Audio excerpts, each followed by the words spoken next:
बिहार के ग्रामीण इलाकों में जहां इस वक्त चुनावी ढोल नगाड़ों की गूंज होनी चाहिए थी, वहां आज एक अजीब सी खामोशी छाई हुई है। जमीनी लोकतंत्र का सबसे बड़ा उत्सव अचानक अनिश्चितता के घने कोहरे में खो गया।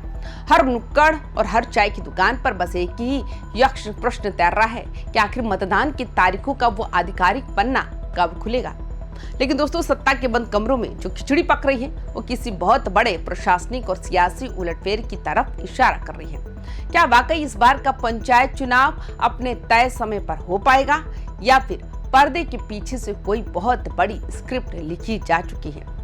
आज की इस वीडियो में हम इसी गहरे राज से पर्दा उठाने जा रहे हैं। नमस्कार, आप देख रहे हैं YBN बिहार झारखंड। मैं हूं आपके साथ मुदिता त्रिपाठी। सरकारी दफ्तरों की लाइटें देर रात तक जल रही हैं, अफसरों की गाड़ियां दौड़ रही हैं और फाइलों का मूवमेंट भी तेज है।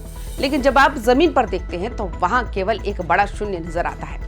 राज्य निर्वाचन आयोग भले ही दावे कर रहा हो कि उसकी तैयारियां युद्ध स्तर पर है, लेकिन इस भारी भरकम प्रशासनिक दावों के नीचे एक ऐसा संशय दबा हुआ है जिसने भावी उम्मीदवारों की धड़कनें बढ़ा दी है। सच तो ये है कि तारीखों का ये सस्पेंस कोई सामान्य बात नहीं।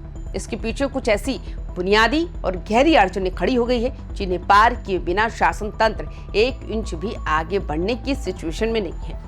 अगर हम इस पूरे रहस्य की तह तक जाने की कोशिश करें तो मालूम पड़ता है कि दो बहुत बड़े मोर्चे इस वक्त अधर में लटके हुए हैं।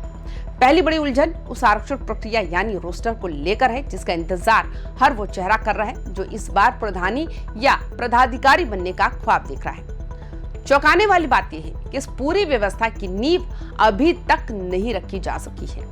इसके समानांतर किसी भी चुनाव का जो सबसे अचूक और बुनियादी हथियार होता है यानी कि अंतिम मतदाता सूची, वो भी अब तक मुकम्मल नहीं हो पाई है।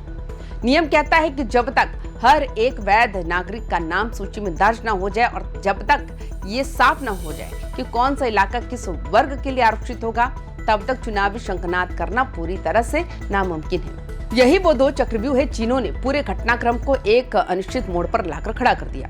अब सबसे बड़ा और चुभता हुआ सवाल ये पैदा होता है, क्या वाकई बिहार में पंचायत चुनाव टलने की कगार पर है? राजनीति और कानून के गलियारों को समझने वाले विशेषज्ञों का मानना है कि जब तक इन दो बड़े पड़ावों को पार नहीं कर लिया जाता, तब तक तारीखों की उम्मीद करना सिर्फ एक छलावा होगा। प्रशासनिक मशीनरी भले ही दिन रात एक कर रही हो, लेकिन समय किसी रेत की तरह हाथ से फिसलता जा रहा है। अब देखना ये होगा, क्या ये सुस्त सिस्टम वक्त रहते इस उलझी हुई डोर को सुलझा पाता है या फिर बिहार के गांवों को अपनी नई सरकार चुनने के लिए एक लंबा और थका देने वाला इंतजार करना पड़ेगा। लेकिन कहानी सिर्फ रोस्टर और वोटर लिस्ट पर आकर खत्म नहीं होती। इस खेल के पीछे एक और गहरी तकनीकी पेच है जिससे चुनाव की पूरी टाइमलाइन को भीतर से हिला कर दिया है। आखिर नौकरशाही के बंद कमरों में ऐसा कौन सा मंथन चल रहा है कि सब कुछ तैयार दिखने के बाद भी अंतिम फैसला नहीं हो पा रहा? आज हम इस देरी की उन परतों को खोलने जा रहे हैं जिन्हें अक्सर आम चर्चाओं में दबा दिया जाता है। इस बार प्रशासन के सामने सबसे बड़ी चुनौती यह है कि आरक्षण की पूरी प्रक्रिया को पूरी तरह से पारदर्शी और विवाद मुक्त बनाया जाए। अब वो दौर चला गया जब सिर्फ कागजी खानापूर्ति से काम चल रहा था। इस बार डेटा को डिजिटल प्लेटफॉर्म पर जिस तरह से सिंक्रोनाइज किया जा रहा है ताकि भविष्य में कोई भी मामला अदालत की चौखट पर जाकर न अटके। सोर्सेज की माने तो कई जिलों से जो पुराना डेटा कलेक्ट किया गया था उसमें भारी विसंगतियां और गड़बड़ियां पाई गई। अब चुनौती यह है कि आबादी के नए समीकरणों और श्रेणियों के हिसाब से सीटों का बंटवारा बिल्कुल त्रुटिहीन हो। प्रशासन का एक भी गलत कदम पूरे चुनाव को कोर्ट के स्टे ऑर्डर के जाल में फंसा सकता है और यही वजह है कि आला अधिकारी फूंक फूंक कर कदम रख रहे हैं, भले ही इसमें वक्त जरूरत से ज्यादा लग रहा हो। अब बात करते हैं उस तकनीकी मोर्चे की जिसने निर्वाचन आयोग के माथे पर भी पसीना ला दिया।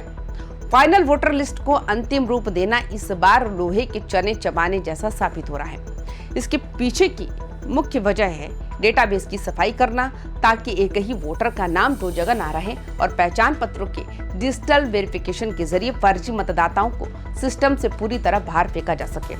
लेकिन दिक्कत यह है कि राज्य निर्वाचन आयोग जिस नए सॉफ्टवेयर और सर्वर का इस्तेमाल कर रहा है उसकी रफ्तार बहुत धीमी है और उसमें लगातार तकनीकी खामियां आ रही हैं।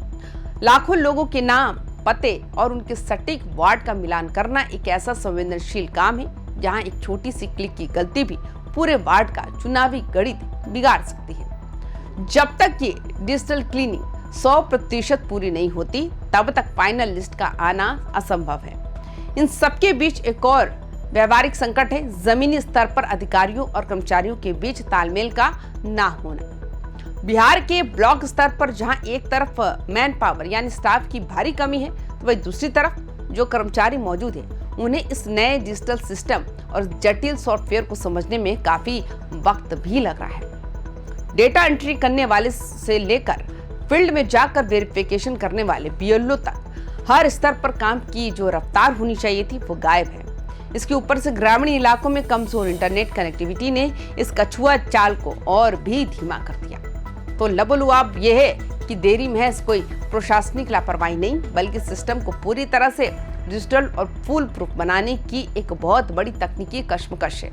निर्वाचन आयोग पूरी शिद्दत से इन रुकावटों को दूर करने में लगा है, लेकिन सवाल वही है, क्या ये डिजिटल सुस्ती वक्त रहते टूटेगी? क्या बिहार की जनता को इस साल के अंत तक अपने नए प्रतिनिधि मिल पाएंगे, या सस्पेंस का ये पर्दा यूं ही टंगा रहेगा? ये देखना वाकई दिलचस्प होगा। आपकी क्या राय है? आप हमें अपनी राय कमेंट बॉक्स में जरूर बताएं। बाकी तमाम खबरों के लिए देखते रहिए YBN बिहार झारखंड। नमस्कार।